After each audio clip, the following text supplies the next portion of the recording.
우리는 이 사사기서를 계속해서 교회적인 차원에서 함께 살펴보고 있습니다. 제가 지난 시간에도 말씀드렸지만 성경이 나 개인에게 주어진 그런 말씀이 아니라 교회를 위하여서 1차적으로 주신 말씀이기 때문에 우리는 항상 성경을 읽을 때 이런 교회적인 맥락 속에서 자기가 연결되어서 이렇게 성경을 받아야 한다고 했습니다. 우리는 지난 시간 그 앞에 있는 단락을 통해서 한 교회 공동체 안에 속해 있는 내가 어떻게 교회적인 활동에, 특히 교회적인 전투에 참여해야 하는가, 이 부분을 함께 살펴보았죠. 오늘날 우리의 교회는 이제 구약 시대처럼 이런 외적이고 육체적인 물리적인 그런 전투에 참여하는 건 아니죠. 우리는 이제 영적인 전투, 그 물리적인 전투보다 더 치열하고 더 우리에게 심각한 타격을 주는, 그렇죠. 육적인 전투와 이런 것들 단순히 목숨을 잃는 거지만 이 영적인 전투는 우리 영혼과 우리 영원이 달린 거니까 중요한 거죠. 그래서 여러분들 우리가 항상 전쟁 중에 있다라는 사실을 꼭 잊지 말아야 됩니다. 우리가 인생을 살아가는 동안에 광야 같은 인생을 사는 거기도 하고요. 또 우리가 찬양한 것처럼 또 전쟁터 같은 현실을 사는 것이기도 합니다. 특히 우리 안에 이 죄성이 얼마나 강력한지, 또 세상의 유혹과 사탄의 이러한 압박, 이런 것들이 얼마나 막강한지를 우리가 상기해야 됩니다. 항상 기억해야 돼요. 항상 정신을 차리고 이 전투 태세를 또 그 긴장 상태를 풀어서는 안 되는 겁니다. 방심하는 순간 우리가 크게 실패할 수 있어요. 이스라엘 백성들이 계속 실패하듯이. 물론 여러분들 우리가 하나님의 참된 자녀라면 그 이스라엘의 그 지파들, 실패한 그 지파들처럼 어떤 하나님께로부터 책망도 받고 하면서 다시 그거를 통해서 어떤 교훈을 삼는 그런 과정을 이렇게 거칠 수도 있게 되겠지만, 또 어떤 면에서 우리의 실패는요, 잘못하면 여러분 메로스 주민 기억하십니까? 바로 앞절에 나오는 저주받은 메로스 주민. 그들처럼 우리 자신이 진짜가 아닌, 참된 교회가 아닌 자로서 자신을 드러내는 걸 수도 있단 말이에요. 내가 그냥 이렇게 이런 영적 전투에서 계속해서 실패하고 이런 부분에 있어서 감당하지 못한다는 것은요, 내가 이런 저주받는 자임을 드러내는 어떤 거일 수도 있단 말이에요. 그러니까 이런 부분에 있어서 우리는 경계를 해야 됩니다. 자, 우리는 계속해서 이 전투가 벌어지고 있는 현실, 이것을 계속 직면해야 되고, 이 사사기서를 읽으면서 이 부분을 계속해서 우리가 상기해야 될 필요가 있는 거예요. 특별히 우리가 이번 수련회 그 기간들을 통해서 우리가 그 그리스도께서 주신 그 자유에 대해서 함께 우리가 살피지 않았습니까? 십자가로 말미암아 우리에게 주신 그 놀라운 자유, 그 예수 그리스도께서 가지신 그 완전한 자유를 그분이 친히 기꺼이 그 자유로 우리를 위하여서 정말 종이 되셨고, 또 자기 전부를 희생하셔서 우리에게 허락하신 그 자유를 여러분 우리가 굳게 붙들고 누리면서 살아야 되지 않겠습니까? 그리고 그것이 진짜 내게 소유된 그 자유가 내가 하나님을 더 사랑하고 또 교회를 더 사랑하는데, 이게 그 방향으로 나아가야 되는 거거든요. 어떻게 여러분들 그렇게 되고 있는 것 같습니까? 그 자유에 대한 배움과 깨달음이 나로 하여금 하나님을 더 사랑하는 대로, 그리고 교회를 사랑하는 대로 나아가게 하냔 말이에요. 아니면 이 자유가 은근히 우리로 하여금 내가 어떻게 살아도 괜찮다라고 여기는 대로 나를 이렇게 몰아갈 수도 있거든요. 방종의 수단으로 삼을 수 있습니다. 죄가 그렇고 사단이 또 이 세상이 그렇게 우리를 유혹할 수 있단 말이에요. 그래서 깨어서 우리가 있어야 됩니다. 그리고 하나님의 은혜를 계속 구해야 돼요. 기도하지 않고 이러한 삶을 감당할 수가 없어요, 우리가. 아무리 내가 이걸 다 빠삭하게 알고 이걸 내가 마음속 감동 깊이 얻었다 하더라도 그 진리가 내 안에 역사하고 계속해서 나를 주장하려면 하나님의 도우심이 계속 필요한 거예요. 주를 힘입어야 됩니다. 여러분들, 그래서 여러분들이 이러한 사실을 꼭 기억했으면 좋겠고요. 또 더불어서 우리가 뭐 지난 시간과 함께 오늘 뭐 내용에서도 나오겠지만 우리의 상황과 형편이 이게 뭐 좋지 않다, 어렵다, 문제가 많다 이런다 할지라도 여러분 우리가 영적 전투에서 뭐 이렇게 불리한 그런 처지에 있는 것도 아니라는 것도 아셔야 됩니다. 또 한편 우리의 상황과 형편이 정말 세상 사람 볼 때도 좋다 한다 할지라도 그렇다고 또 영적 전투를 잘하는 것도 아니에요. 이게 이제 이스라엘 역사가 계속해서 보여주는 것이거든요. 우리가 앞서 살펴봤듯이 역설적으로 좋은 조건을 가진 자들이 오히려 전투에 참여하지 않았습니다. 그런 민족들이 전투에 참여하지 않았단 말이에요. 오히려 좋지 못한 지파들, 그런 조건에 있던 자들이 전투에 참여하죠. 그럼 오늘 등장하는 이 야엘도 그렇습니다. 그래서 여러분들 이 부분을 좀 생각을 해 보셔야 합니다. 특별히 우리가 교회적으로 함께 이 많은 교회가 교회됨의 그런 모습을 잃어버린 이 땅의 그런 현실 속에서 이 참된 교회가 되어가는 그 일에 여러분들이 함께 참여하고자 해야 되고 참여하고 그것을 위해서 함께 기도해야 돼요. 우리의 머리 대신 우리의 대장 대신 그 예수 그리스도께서 친히 이루시는 그 일에 영원한 가치를 갖는 그 일에 영광스러운 그 일에 그런 그 전투에 우리가 참여해야 하는 것이죠. 사랑으로 종노릇하는 게 필요합니다. 자, 이제 본격적으로 우리가 24절부터 31절의 내용을 가지고 우리 교회와 또 그 교회에 속한 나에게 주시는 그 말씀을 좀 생각해 보고자 하는데요. 오늘 본문은 결론적인 말입니다. 그 영적 전투의 결론에 대해서 말해주고 있습니다. 이 영적 전투에서 최종적으로 복을 받게 되는 그 하나님의 백성의 그런 결론과 또 그와 대비되어서 이 주의 원수들, 곧 망하게 될 그 주의 원수들에 대한 이 두 가지 이 모습을 우리에게 대비적으로 보여주고 있습니다. 영적 전투에서 최종적으로 망하는 자들은 어떤 자이고 또 복을 받는 자는 어떤 자인가, 이 두 가지를 우리가 좀 살펴보고 우리가 어떻게 이 복받은 자의 그 결론을 가질 수 있는지 이 부분을 이렇게 살펴보고자 합니다. 자, 먼저 망하게 될 주의 원수들, 그 모습들을 한번 주목해 봅시다. 이게 여러분들 이 뭐 세상이 갖고 있는, 세상은 이것밖에 없는데 사실 우리가 이것에 주목하는 이유는 우리 안의 죄성이 바로 그러한 그 세상성을 그대로 또 갖고 있거든요. 다시 말해서 우리가 싸워야 될 어떤 세상성, 우리 안의 죄성의 측면들이란 말이에요. 그래서 이런 성경에 등장하는 이런 부분도 우리가 잘 살펴볼 필요가 있습니다. 특별히 우리는 이제 시스라와 그의 시스라의 어머니 그리고 그의 시녀들을 주목해서 살펴볼 겁니다. 자, 여러분들 읽으면서 좀 이 특징들이 좀 보입니까? 이들이 어떤 특징들을 갖고 있는지. 하나님 앞에서 결국 망하게 될 이 하나님의 원수들은 어떤 특징을 갖고 있습니까?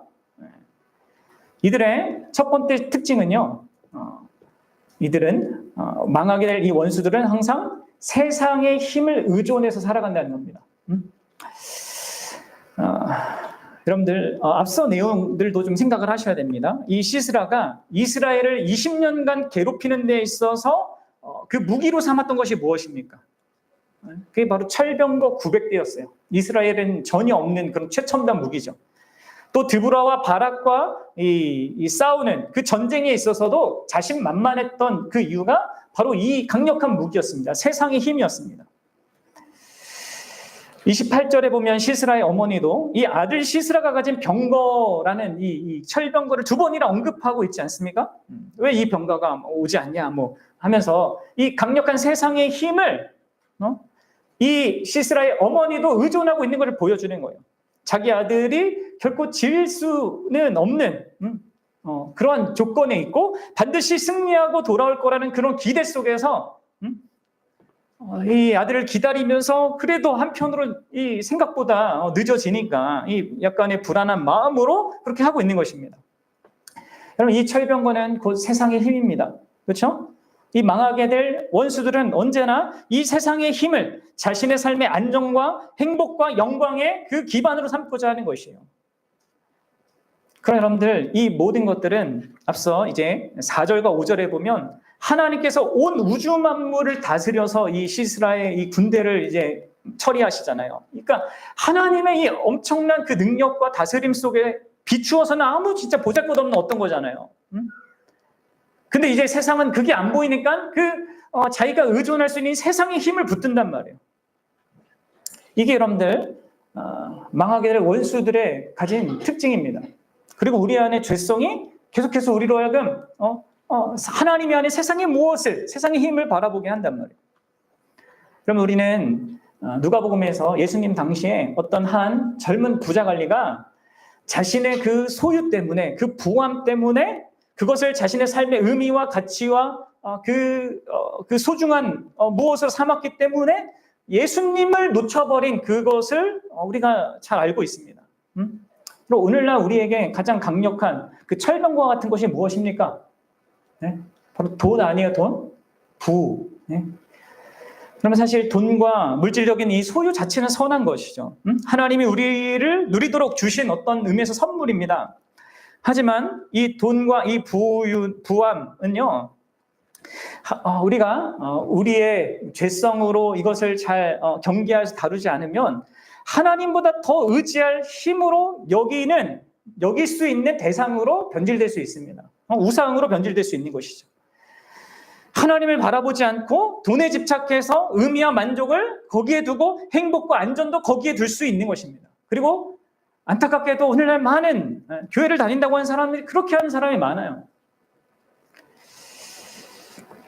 어떤 사람들은 이제 돈이 아니라 어떤 직업, 아니면 직업을 갖는 거, 아니면 거기서 성공하는 거, 성취하는 거, 아니면 이렇게 좋은 가정을 이루는 거, 이런 배우자를 얻는 거, 내 꿈을 이루는 거, 명성을 얻는 거, 이런 것들. 이 다 선하고 좋은 것들인데 이것을 의존하는 거죠. 그걸 힘과 의미와 가치를 갖는 것으로 그렇게 할 수 있는 것입니다. 나의 행복과 안전을 보장하는 어떤 것으로 하나님이 아닌 그것들을 의존할 수 있는 것이죠. 그런데 그래서 자기에게 질문해 보셔야 됩니다. 내가 지금 무엇을 의존하고 살아가고 있는가? 나의 행복과 기쁨과 안전을 나는 어디서 찾고 있는가? 여러분들 망하게 될 모든 주의 원수들은 하나님이 아니라 하나님보다 무한히 작은 것들, 잠깐 있다가 사라질 무엇, 있다가도 없고 없다가도 있을 그것, 또 언젠간 우리가 다 놓고 가야 될 그것을 의존한단 말이에요. 그럼 이것은 하나님 자신을 모독하는 것이기도 하며 더불어 결국 나 자신을 크게 실망시킬 수밖에 없는 것입니다. 그리고 그렇게 그것들을 의지함으로 스스로를 속이는 것이기도 하죠. 사탄에게 속는 것이면서 스스로도 속이는 것입니다. 그래서 여러분들 이 세상의 것으로 자기의 힘을 삼는 사람들은요, 결국 망합니다. 영원히 멸망하는 것이에요. 여러분들 이게 이제 첫 번째 특징이고, 두 번째 특징은 어떻습니까?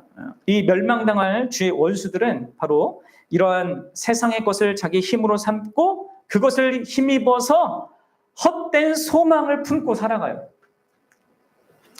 시스라는 분명 자기가 이 철병거를 의지하면 반드시 승리할 것이라고 기대했고 소망했을 것입니다.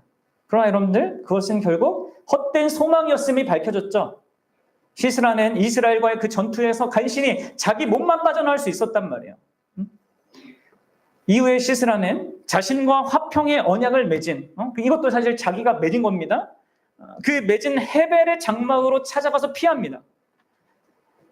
지친 몸을 이끌고 그 기진맥진한 그 상태에서 그는 헤벨의 아내인 야엘에게 물을 달라고 합니다. 근데 이제 야엘이 그에게 물이 아니라 귀한 그릇에 우유를 담아서 아주 극진하게 대접을 해요. 자신이 이렇게 맺은 언약이 있으니까 그것을 근거로 해서 이제 이 시스라는 여기에서 내가 머물면서 뭔가 이유를 도모할 수 있겠다 이렇게 기대하고 소망했겠죠. 나를 이렇게 극진히 대접해 주니까 여기서 잘 회복하고 다시 사람들을 모아서 다시 재기해보자 이런 생각을 했을 것입니다. 그런 소망을 가졌을 것입니다. 그가 가진 모든 그 헛된 소망들이 다 무엇입니까? 그가 이룬 것들을 근거한 것이었죠. 그의 과거의 어떤 경험들을 근거한 것이었습니다. 근데 그게 뭐예요? 다 정말 말 그대로 헛된 소망이었어요. 왜냐하면 그가 그 헛된 소망 가운데 모든 긴장의 끈을 풀어놓고 깊이 잠들었을 때 그럼 무슨 일이 벌어졌어요? 야엘이 믿었던 그 야엘이 장막 치는 말뚝과 망치를 가지고 들어가서 그의 머리를 단번에 쳐서 죽입니다. 그러니까 시스라가 소망하던 그 모든 것들이 다 허망하게 끝나고 만 거예요. 근데 여러분들, 이런 헛된 소망은 다만 시스라만 갖고 있었던 게 아니죠. 이 시스라의 어머니도 이 동일한 헛된 소망을 갖고 있는 것을 드러내고 있습니다. 그러니까 그 어머니의 사실 그 아들인 거죠. 시스라가 전쟁에서 돌아올 때가 됐는데 아무 소식이 없자, 생각보다 늦어지자 이 시스라의 어머니가 답답함을 느껴요. 그래서 창문 넘어 먼 곳을 바라보면서 왜 내 아들의 병거가 더디 오냐, 왜 이 병거의 걸음이 늦어지는가 하면서 이 답답한 심기를 드러내고 있어요. 걱정되는 그 마음도 은근히 있었겠지만 사실 이 어머니의 마음은요, 불평의 마음이 컸습니다. 이거 그 이후의 내용을 보면 우리가 알게 되죠. 사실 이 그녀가 간절히 원했던 것은요, 아들의 무사 귀환이 아니었습니다. 어쩌면 그거는 그냥 보장됐다고 생각했을지 모릅니다. 근데 그녀가 더 바랬던 건 뭐냐? 바로 그 아들이 가져다 줄 노량물이었어요. 전리품이었단 말이에요. 그럼 어떻게 합니까? 바로 이 드보라가 지혜로운 시녀들이라 이렇게 묘사한 이들이 이 시스라의 어머니의 그 마음을 알고 그녀에게 합당한 지혜롭게 대답한 그 말 때문에 우리가 알 수 있는 것입니다. 이 지혜로운 이 자들은, 시녀들은 이 시스라의 어머니가 좋아할 그 내용이 무엇인지 알고 그래서 그녀의 기호에 맞는 그 대답을 주었습니다. 그 내용이 뭐였어요? 전리품에 관한 것이었습니다. 시녀들이 그 어머니를 위로하고 거기에 대해서 이렇게 격려한 그 내용은 전리품에 관한 내용인데 다. 그러니까 이 시스라의 어머니의 마음을 차지하고 있었던 것은요, 아들이 살아서 돌아오는 것보다 사실 그가 승리하여서 가져올 좋은 곳에 있었던 것이에요. 그래서 이 시스라가 여인들을 욕보이고 또 그들의 값비싼 옷, 특별히 채색 옷을 취해서 자신에게 가져다 줄 것을 기대한 것이죠. 그런 것 속에서 위안을 삼으면서 기다린 것입니다.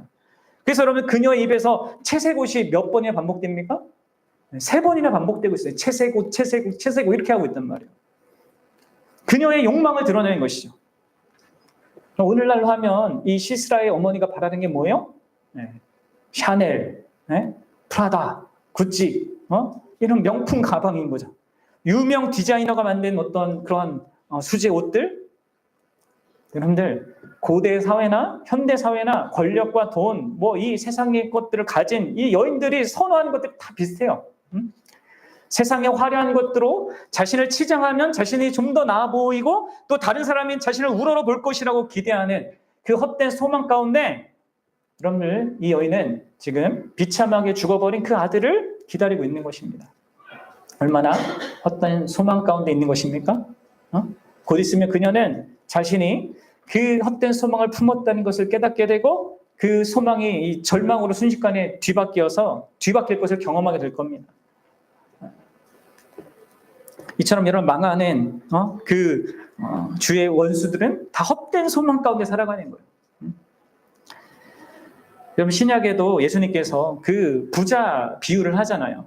자기 밭에 소출이 너무 풍성해서 이 곳간에 넣을 게 없어요. 근데 어떻게 해요? 이거 다 부시고 더 크게 짓자. 그리고 거기 다 넣고 이제 몇 년간 나는 이제 먹고 마시며 즐기겠다. 이렇게 했잖아요. 근데 하나님 뭐라고 하세요? 그를 어리석은 자로, 헛된 소망을 품은 자로 말하시죠. 왜요? 왜냐하면 바로 그날 하나님이 그의 생명을 가져갈 수 있거든요. 근데 우리는 이게 착각하는 거죠. 자기 인생과 생명이 영원할 줄 아는 거죠. 자기가 기도하는 것이 그렇게 될 줄 아는 거죠. 헛된 것입니다. 여러분들, 이제 3번째로 망하게 될 주의 원수들의 가장 결정적인 특징이 있습니다. 그래서 그들이 주의 원수들이라 이렇게 불립니다. 그게 뭘까요? 그것은 그들이 하나님과 하나님의 백성, 신약으로 표현하면 하나님의 교회에 무관심하고요. 더 나아가 하나님과 하나님의 교회를 대적한다는 거예요. 여러분들, 시스라의 어머니 그리고 그녀의 지혜로운 시녀들이 주의 원수들이라고 여기서 불려지는 그 이유가 여기 있는 것입니다. 이들의 삶에 하나님이 전혀 계시지 않고 하나님을 인정하지 않습니다. 더불어 하나님이 함께 하시고 위하시는 그 하나님의 백성에 대해서도 전혀 이렇게 생각을 하지 않아요. 경시합니다. 무시합니다. 그리고 바로 그런 이유가 주님의 원수로 여겨지는 결정적인 이유예요. 여러분 이거를 여러분 생각해 보셔야 됩니다. 그리고 여러분 우리는 하나님께서 어떻게 자기 백성을 특별하게 여기시는지를 볼 수 있어야 돼요. 하나님은 자기 백성을 대적하는 모든 자들을요, 자기의 원수로 여기세요. 이게 여러분들 구약이나 신약이나 똑같아요. 그렇죠? 바울이 교회를 핍박했을 때 예수님 말씀하시잖아요. 너는 왜 나를 핍박하냐? 자기 백성들이 이 사사기 시대에 이 이스라엘 백성들이 얼마나 많은 문제를 갖고 있었습니까? 얼마나 하나님의 마음을 아프게 하고 맨날 죄를 짓고 다시 이렇게 또 징계받고 또 돌아와서 또 자랐다가 또 다시 죄를 짓고 온갖 문제와 부족함과 그 연약함 이런 걸 갖고 있음에도 불구하고 그렇다고 해서 하나님이 어때요? 다른 이들이 그들을 함부로 대하는 것을 용납하지 않습니다. 우리 부모도 그렇잖아요. 내 자녀가 아무리 말을 안 들어도 이 낯선 사람이나 다른 사람이 함부로 대하고 피해를 준다면 이 가만히 있을 부모가 어디 있어요? 어떻게 해서든 나서서 당신이 뭔데 우리 아이에게 이러냐 하면서 막아서지 않겠습니까? 그러면 마찬가지입니다. 하나님은요, 자신이 택한 백성들이 그들의 어떠함과 관계없이 그들 자신의 특별한 소유를 여기면서 소중히 대하시는 거예요. 근데 여러분들 이 망할 주의 원수들은 이걸 모릅니다. 하나님에 대해서도 모르고 하나님이 소중히 여기실 하나님의 백성의 가치도 모르는 거죠. 그래서 하나님을 대적하는 일과 하나님의 백성을 대적하는 일을 서슴지 않고 하는 거예요. 그리고 그런 이유 때문에 이들은 반드시 망할 수밖에 없는 겁니다. 여러분들 이것을 신약시대인 오늘날 우리에게 적용하자면요. 이게 마찬가지예요, 여러분들. 주의 원수들, 그리고 망할 원수들은요. 하나님과 하나님이 영원토록 소중히 여기시는 이 교회 공동체를 가볍게 여기고 쉽게 대하고 대적합니다. 여러분들 우리는 사도 요한이 이 부분에서 한 말을 좀 기억해야 돼요. 요한일서 우리 3장 13절부터 15절을 한번 보도록 합시다. 이런 현실이 분명히 있는 거거든요. 같이 읽어보겠습니다. 시작. 형제들아, 세상이 너희를 미워하여도 이상히 여기지 말라. 우리는 형제를 사랑함으로 사망에서 옮겨 생명으로 들어간 줄 알거니와 사랑하지 아니하는 자는 사망에 머물러 있느니라. 그 형제를 미워하는 자마다 살인하는 자니 살인하는 자마다 영생이 그 속에 거하지 아니하는 것을 너희가 아는 바라. 똑같습니다. 그렇죠? 망할 주의 원수들, 곧 세상이라 불려지는 그런 자들은요, 교회를 가볍게 대하고 무시하고 자기의 어떤 것을 위한 수단으로 여기고 미워하고 대적합니다. 그래서 그들은요, 망할 수밖에 없어요. 그럼 이 세 가지 측면에서 자신이 어떠한지 보셔야 돼요. 내가 세상의 것을 내 힘으로 삼고자 하는지, 세상의 것을 근거해서 헛된 소망을 품고 있는 건 아닌지, 그럼 하나님과 하나님의 교회를 내가 경시하고 가볍게 여기는 그런 마음을 갖고 있는 건 아닌지, 있죠. 우리 안에 있죠. 이런 것들이 우리 안에 죄성이 그렇게 하죠. 이것이 우리가 싸워야 될 우리의 어떤 것입니다. 참된 신자는 이런 측면들에 대한 내적 씨름이 있어야 되는 거고 반드시 있습니다. 이걸 확인하셔야 돼요. 자, 그렇다면 여러분들 최종적으로 이 영적 전투를 통해서 복받을 자는 어떤 모습을 갖고 있는지 한번 봅시다. 이제 야엘을 통해서, 야엘이라는 이 한 여인을 통해서 우리가 보게 될 것인데, 우리는 이 앞에 나온 것과 이 반대의 그런 내용을 생각하면 그대로예요. 그럼 보세요. 최종적으로 최고의 복, 참된 복을 받을 인생들은요, 세상의 것을 자기 힘으로 삼고 자기 안정과 행복의 기반으로 여기지를 않는 자이죠. 지금 야엘의 남편이 강력한 철병거를 가진 시스라와 언약을 맺었습니다. 그렇죠? 세상적으로는 더 좋은 조건이었단 말이에요. 이게 전쟁 전이었으니까. 그렇죠? 그리고 막강했으니까. 근데 이 야엘이 그렇다고 해서 자신의 마음을 그런 세상 것에 두지 않았어요. 그리고 그것을 가운데 세상의 것을 힘있고 근거해 갖는 헛된 소망을 품지도 않았습니다. 그렇지 않았더라면 그녀는 이 시스라가 찾아왔을 때 그가 원하는 대로만 했겠죠. 시스라 자신에게 뭔가 소망을 걸었겠죠. 하지만 그녀는 그렇게 하지 않았어요. 무엇보다도 이 야엘은 어떤 의미에서 최악의 조건에서 자기의 유익보다 교회의 유익, 그러니까 이스라엘의 유익을 먼저 구합니다. 여러분 잘 보세요. 야엘은요, 이 여성, 이 야엘이라는 이 여성은 최악의 조건에 있었습니다. 뭐예요? 어떤 의미에서 그래요? 남편이, 헤벨이 하나님과 이스라엘을 배반했어요. 또 더 강력한 무기를 가진 그 시스라 언약을 맺었고, 이제 하나님과 이스라엘 백성과 어떤 의미에서 적대 관계에 놓여져야만 하는 그런 상황에 놓였습니다. 그녀는 남편의 그 잘못된 선택 때문에 오랫동안 살고 있었던 곳에서부터도 떠났어야 했죠. 4장 11절에 나옵니다. 그래서 낯선 곳에 정착해야 했습니다. 그러니까 이런 모든 상황 속에서 이 야엘은 아주 불리한 상황에 있었단 말이에요. 특별히 영적으로는 더 이게 악조건이었겠죠. 남편도 자꾸 이상하게 가고, 자기를 도와줄, 함께 했었던 자기 민족에서부터 벗어나서, 이 홀로 떨어져 있으니까. 근데 그런 악조건 속에서도 이 야엘은 낙담하지 않았습니다. 그녀는 여전히 하나님께 소망을 뒀어요. 그리고 기회가 왔을 때 이 하나님의 대적인 시스라를 죽이려는 이 대담한 일을 계획하고 실행해요. 그러니까 어떻게 생각해봐도 야엘이 이러한 악조건 속에서 이런 과감한 일을 행하고자 하는 것은요, 결코 쉬운 일이 아니었습니다. 사실 그녀는 이스라엘 백성도 아니에요. 민족적으로도 된 사람이란 말이에요. 또 자신이 그렇게 한다고 해서 어떤 명백한 이득이 주어진다는 보장도 없습니다. 오히려 남편과의 관계에서 문제가 생길 수 있었고, 그렇죠. 남편이 시스라랑 맺었으니까. 또 자신의 어떤 이러한 계획이 실패하면, 그래서 시스라가 단번에 죽지 않는다. 그럼 자기도 이 목숨을 내놓아야 하는 이런 상황이었단 말이에요. 야엘은요, 그럼에도 불구하고 자기 목숨을 건 행동을 하는 것이죠. 생명을 잃을 각오를 하는 것입니다. 주의 백성을 위해서, 하나님을 위해서. 그럼 이 야엘의 모습은 앞서 여러 민족들이 이런저런 핑계를 대면서 나 여호와의 이 전쟁에 참여하지 않겠어. 이렇게 거절했던 것과 대비됩니다. 또 이 메로스 주민들이 가장 좋은 조건과 환경에서 이스라엘을 돕지 않아서 저주받은 것과도 비교되는 것이죠. 최악의 조건에 있었음에도 불구하고 이 야엘은 자신이 할 수 있는 그 일, 하나님과 하나님 백성을 위해서 자기의 목숨을 건 그 행동을 한 거예요.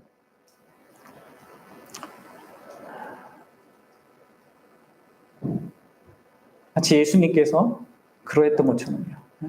최악의 조건에서. 아담은 최고의 조건에서 실패했잖아요. 근데 예수 그리스도께서 두 번째 아담을 오셔서 최악의 조건에서, 그렇죠? 모든 제자들이 다 떠나가고, 그렇죠? 모든 사람이 예수님을 대적하는 그런 조건 속에서 예수님은 다만 목숨을 건 게 아니라 목숨을 내놓으셨죠. 그렇게 함으로 이제 우리의 구원을 이루셨는데, 이 야엘이 그 예수 그리스도의 그 모습을 우리에게 비춰주고 있는 것입니다. 그래서 이스라엘이 20년간의 이 야빈의 압제에서 벗어나서 어떻게 됩니까? 40년간의 그 평온함을 유지하게 되는 것입니다. 물론 사사 드보라와 바락 장군이 함께 있어서 이 평화에 영향을 미쳤지만, 이 평범하고 악조건에 있었던 이 한 여인의 이 큰 역할이요, 이 40년간의 평화에 가장 결정적인 역할을 한 겁니다. 그래서 여러분들, 하나님의 이 놀라운 방식을 여러분들 기억하셔야 돼요. 우리가 아무리 최악의 상황에 있다 하더라도요, 우리가 이 야엘처럼 세상적으로는 약자의 입장에 있다 하더라도요, 여러분들 하나님은요, 그러한 모든 상황들, 그리고 우리의 약함과 우리의 그 최악의 조건도 다 사용하셔서 자신의 구원을 이루십니다. 또 자신의 뜻을 이루십니다. 이걸 아셔야 됩니다. 그리고 그렇게 우리가 하나님께 대하여서 한 일에 대해서 하나님은 반드시 기억하여서 상 주시는 분이십니다. 그래서 여러분들 드보라는 24절에서 이 야엘이 장막에 있는 여인들 가운데 복 받은 자다, 이렇게 얘기합니다. 두 번이나 강조하고 있어요. 사실 이제 이 한글 성경에는 이게 그 비교급으로 되어 있지만, 이게 히브리 원문에는 최상급이에요. 가장 복 받을 자라는 거예요. 두 번이나 반복해서. 그렇죠, 여러분들. 자기 자신보다 이 하나님의 백성의 유익을 위하여서 자기를 기꺼이 희생하는 자가요, 여러분들 최고의 복 받을 자인 거예요. 그러면 이런 일이 여러분들 신약에도 예수님이 말씀하셨죠. 우리가 마태복음 25장으로 가면 이에 대한 신약적인 내용이 나와요. 마태복음 25장 31절과 46절 보면 예수님께서 비유를 주십니다. 마지막 날에 예수님이 다시 오셔서 이 땅에 사람들을 나눠요. 양과 염소로 나눈단 말이에요. 근데 여러분들 그때 구분하는 기준이 뭡니까? 교회에게 어떻게 했느냐예요. 교회 형제들 가운데 가장 작은 자에게 내가 무엇을 했느냐가 나눠지는 기준이란 말이에요. 25장 35절과 36절 같이 읽어보겠습니다. 시작. 양에게 구별된 자들에게 이렇게 얘기합니다. 내가 줄일 때 너희가 먹을 것을 주었고 목마를 때 마시게 하였고 나그네 되었을 때 영접하였고 헐벗었을 때 옷을 입혔고 병들었을 때 돌보았고 옥에 갇혔을 때 와서 보았느니라. 양들이 이 의인들이 대답해요. 아니 주님 우리가 언제 주님께 이렇게 했습니까? 언제 음식을 대접하고 옷을 입혔고 마시게 했고 목을 축였습니까? 뭐라고 예수님이 40절에 이렇게 얘기합니다. 같이 읽어봅시다. 시작. 임금이 대답하여 이르시되 내가 진실로 너희에게 이르노니 너희가 여기 내 형제 중에 지극히 작은 자 하나에게 한 것이 곧 내게 한 것이니라 하시고 내 형제 교회의 한 어떤 작은 자 연약한 자에게 한 것이 곧 내게 한 거다. 이렇게 얘기하세요. 그리고 여러분들 염소로 구분되어서 영원한 지옥의 심판에 들어갈 자들은 어떤 자입니까? 25장 41절과 43절과 함께 봅시다. 시작. 또 왼편에 있는 자들에게 이르시되 저주를 받은 자들아 나를 떠나 마귀와 그 사자들을 위하여 예비된 영원한 불에 들어가라. 내가 줄일 때 너희가 먹을 것을 주지 아니하였고 목마를 때 마시지 하지 아니하였고 나그네 되었을 때 영접하지 아니하였고 헐벗었을 때 옷 입히지 아니하였고 병들었을 때 옥에 갇혔을 때 돌을 보지 아니하였느니라 하시니. 그러자 염소들이 반발하죠. 아니 주님 우리가 언제 안 그랬습니까? 근데 예수님 뭐라고 대답하세요? 44절에 보면 이렇게 얘기합니다. 그들도 대답하여 이르시되 주여 우리가 어느 때 주께서 줄이신 것이나 목마른 것이나 나그네 되신 것이나 헐벗은 것이나 병드신 것이나 옥에 갇힌 것을 보고도 공양하지 아니하여 하더이까. 네, 45절인데 45절에 뭐라고 나와 있습니까?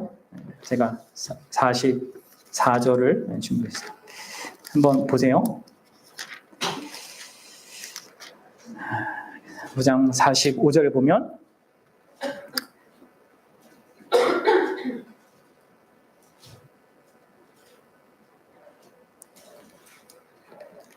이에 임금이 대답하여 이르시되 내가 진실로 너에게 이르노니 지극히 작은 자 하나에게 하지 아니한 것이 곧 내게 하지 아니한 것이니라. 여러분들 이 비유는 우리가 주님의 교회를 어떻게 대하느냐가 우리가 진짜 누군지를 드러내는 시금석이 된다는 것을 보여주는 거예요. 그럼 이것을 우리가 교회를 사랑하고 교회를 위하여 섬기는 그 행위를 해야 구원받는다는 것을 이해하면 절대 안 됩니다. 교회를 사랑하면 구원받고 교회에 관심 없으면 지옥 간다 이런 의미가 아니라 구원받은 자는 교회를 사랑하는 것으로 자기의 구원과 그 생명성을 드러낸다는 거예요. 구원받지 않은 자, 영생이 없는 자, 거듭나지 않은 자는 교회를 사랑하지 않는 것으로 자기 구원받지 않음을 드러낸다는 의미입니다. 이거 어떻게 아냐? 그러면 34절을 보면 명확하게 나옵니다. 한번 읽어볼게요. 시작. 그때 임금이 그 오른편에 있는 자들에게 이르시되 내 아버지께 복받을 자들이여 나와 창세로부터 너희를 위하여 예비된 나라를 상속받으라. 그럼 복받을 자들에게 지금 예수님이 양들에게 뭘 얘기해요? 창세로부터 너희를 위해 예비된 나라가 있다. 이미 하나님이 예비한 게 있는 거예요. 그리고 그 나라는 뭐예요? 상속받는 겁니다. 착한 행위에 대해서 보상받는 게 아니라 상속으로 받는 거예요. 뭐 상속은 잘해서 받습니까? 아니 상속은 그 아버지의 아들이기 때문에 받습니다. 그 아버지의 자녀이기 때문에 받는 거예요. 그래서 여러분들 교회 안에 이 작은 형제들에 대해서 연약한 자들에서 나의 유익을 생각하지 않고 그의 유익을 구하면서 나를 희생하고 섬기는 것은요. 그 피를 채워주는 것은 그 사람이 진짜 참된 하나님의 자녀임을 드러내는 거예요. 그 행위를 해서 구원받는 것이 아니라. 이게 잘못 이해할 수 있어요. 많은 사람들이 그러기도 하는데. 여러분 그렇다면 우리는 이제 결론적으로 어떻게 야헬이 이렇게 놀라운 행동을 할 수 있었고 그리하여서 이러한 최고의 복을 받는 자가 될 수 있었는가? 좀 더 풀어서 말하면 어떻게 그녀가 이 세상의 힘을 의존하지 않고 또 헛된 소망이 아니라 오직 하나님과 하나님의 교회를 자기 자신보다 이렇게 소중히 여기면서 그렇게 할 수 있었는가? 또 우리도 어떻게 그렇게 할 수 있는가?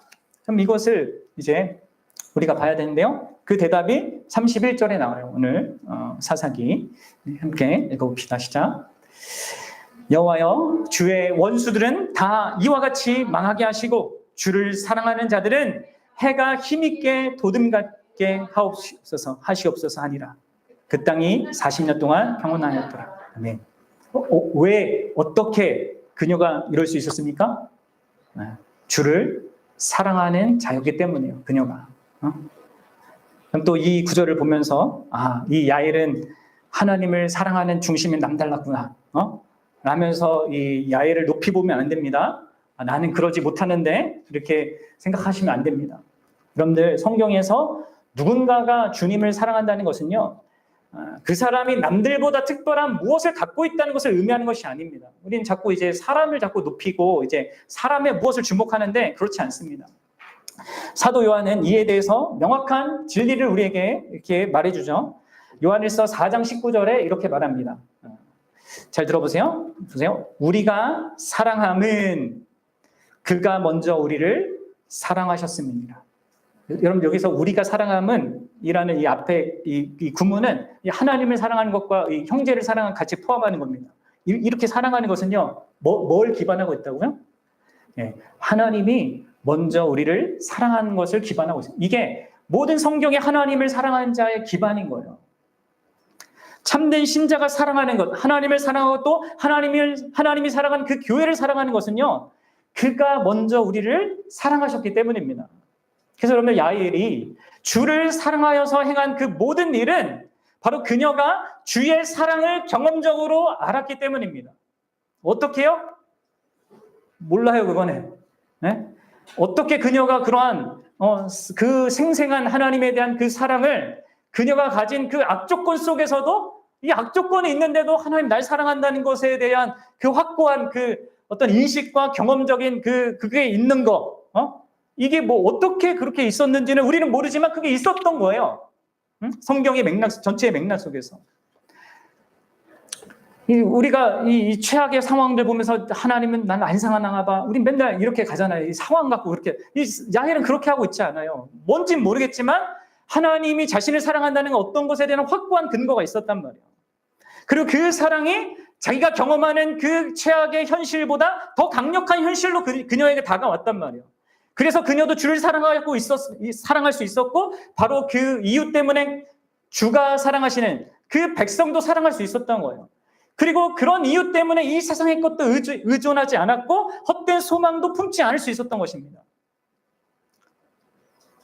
이 야엘이 어떤 과정을 통해서 무슨 통로로 이 하나님의 사랑을 생생한 이런 현실로 가장 강력한 현실로 우리는 알게 되었는지 알 길은 없습니다. 하지만 오늘날 우리 교회에게는요. 하나님이 나를 사랑하고 우리를 사랑한다는 것에 대한 가장 강력하고 생생하고 그 명확한 증거가 있잖아요. 그렇죠? 그게 뭐예요? 요한일서 4장 9절과 10절에서 사도가 이렇게 얘기하죠. 함께 읽어봅시다. 하나님의 사랑이 우리에게 이렇게 나타난 바 되었으니 하나님이 자기의 독생자를 세상에 보내심은 그로 말미암아 우리를 살리려 하심이라. 사랑은 여기 있으니 우리가 하나님을 사랑한 것이 아니요 하나님이 우리를 사랑하사 우리 죄를 속하기 위하여 화목제물로 그 아들을 보내셨습니다. 하나님의 사랑이 이렇게 우리에게 나타난 바 되셨습니다. 자격 없는 우리를, 죄 가운데 살다가 영원히 멸망해도 할 말 없는 우리를 살리시려고 그분이 우리 죄를 대속하고 우리와 화목한 그 관계를 회복하기 위하여서 아들을 화목제물로 이 땅에 보내셨단 말이에요.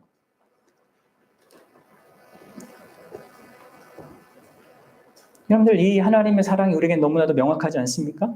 세상의 모든 것을 창조하신 분, 세상의 모든 것을 주관하신 분이 세상의 무엇이 아니라 하나님 자신의 전부와도 동일한 그 아들을 내어주시고 곧 자기 자신을 내어주시고 우리와 그 사랑의 관계를 원한다는 이 사실을 생각해 보십시오. 이게 얼마나 엄청나고 큰 현실인지 이게 무엇과 비교할 수 있는 것입니까?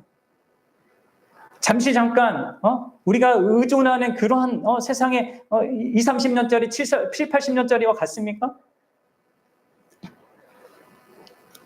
이런 하나님이 우리를 구원하시고 우리를 사랑하시고 우리와 사랑의 관계에 있고 우리를 자녀로 대하시는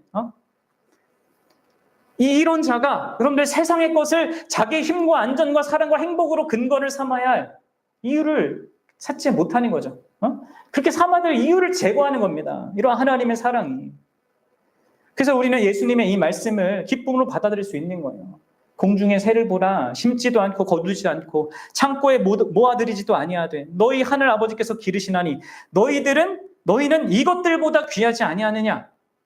이어서 이렇게 얘기하시죠. 오늘 있다가 내일 아궁이에 던지는 들풀도 하나님이 이렇게 입히시거든. 하물며 너희일까 보냐. 믿음이 작은 자들아 그러므로 염려하여 이르기를 무엇을 먹을까 무엇을 마실까 무엇을 입을까 하지 말라. 이는 다 이방인들이 구하는 것이라. 너희 하늘 아버지께서는 이 모든 것이 너에게 있어야 할 줄 아시느니라. 우리가 의존할 것은 하나님 그분이죠. 더불어 그분은 이 세상의 것을 근거로 갖는 이 헛된 소망 가운데 살아갈 그 마음도 부인할 수 있는 그 자원도 주세요. 왜요? 그분이 우리에게 영구한 그 산 소망을 주시기 때문이에요. 그래서 여러분들 베드로 사도가 이렇게 얘기하잖아요. 우리 이것도 함께 읽어봅시다. 베드로 전서 3절과 4절입니다. 시작. 우리 주 예수 그리스도의 아버지 하나님을 찬송하리로다. 그 많으신 긍휼대로 예수 그리스도를 죽은 자 가운데서 부활하게 하심으로 말미암아 우리를 거듭나게 하사 어떤 소망이요? 산 소망이 있게 하시며 그 산 소망 뭡니까? 4절에 썩지 않고 더럽지 않고 쇠하지 아니하는 그 유업을 있게 하시니 곧 너희를 위하여 하늘에 간직하신 것이라. 여러분들 우리가 이 놀랍고 영구하고 참되고 확실한 소망. 그래서 여러분들 성경에서 이 소망은 확실한 거라고 얘기했잖아요. 참된 확신이라고 했죠. 그 소망이, 희망이. 그러니까 헛된 소망으로 뺏기지 않을 우리가 이유가 우리 안에 있는 것입니다. 그리고 그런 이유 때문에 이러한 견고한 것들이 하나님의 안에서 우리가 갖고 있기 때문에 이 하나님의 사랑을 받는 자들은 그분이 사랑하는 그 교회를 사랑할 충분한 근거와 자원도 있는 것이에요. 그래서 여러분들 사도 요한이 요한에서 4장 11절에서 이렇게 얘기하는 거예요. 사랑하는 자들아 하나님이 이같이 우리를 사랑하셨은즉 우리도 서로 사랑하는 것이 마땅하다. 그것이 여러분들 마땅한 거예요. 하나님의 자녀로서 마땅한 겁니다. 우리의 생명, 그 거듭난 생명의 제가 말씀드린 적절한 표현이고 그게 발현이라고. 그게 진짜 우리다워지는 거라고. 사랑하는 여러분, 드보라의 이 노래의 결론은요, 반드시 최종적으로 그렇게 될 것입니다. 주의 원수들은 다 시스라와 그의 어머니와 그의 그 지혜로운 시녀들처럼 반드시 망합니다. 한편 주를 사랑하는 모든 자들은요, 해가 힘있게 돋음같이 어두운 세상을 밝히며 온 세상을 생기 있게 아름답게 만드는 것처럼 그런 자들로 세워질 것입니다. 그게 여러분들 신자의 결론이에요. 그리고 그 결론에 다다를 때까지 여러분들 우리는 그 날까지 우리 마음에 끝없는 우리가 살아가는 동안에 끝없는 전투가 있을 거예요. 영혼이 멸망받을 그 원수들처럼 살고자 하는 그런 죄악된 마음들과 또 그것을 부추기는 세상과 이 사단의 유혹과 우리가 끊임없는 전투를 벌여야 하는데 여러분들 기억해야 될 것은 그 전투는 우리가 혼자 감당하는 게 아닙니다. 그렇죠? 자기 아들을 화목제물로 내어주기까지 우리를 사랑하시는 그 하나님 아버지의 그분과 함께하는 전투고 그분의 자비와 돌봄과 보호와 능력 안에서 행해지는 전투예요. 그래서 최종적인 승리가 보장된 전투입니다.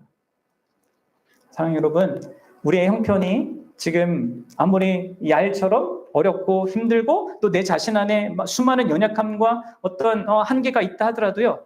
그게 불리하다고 생각하면 안 됩니다.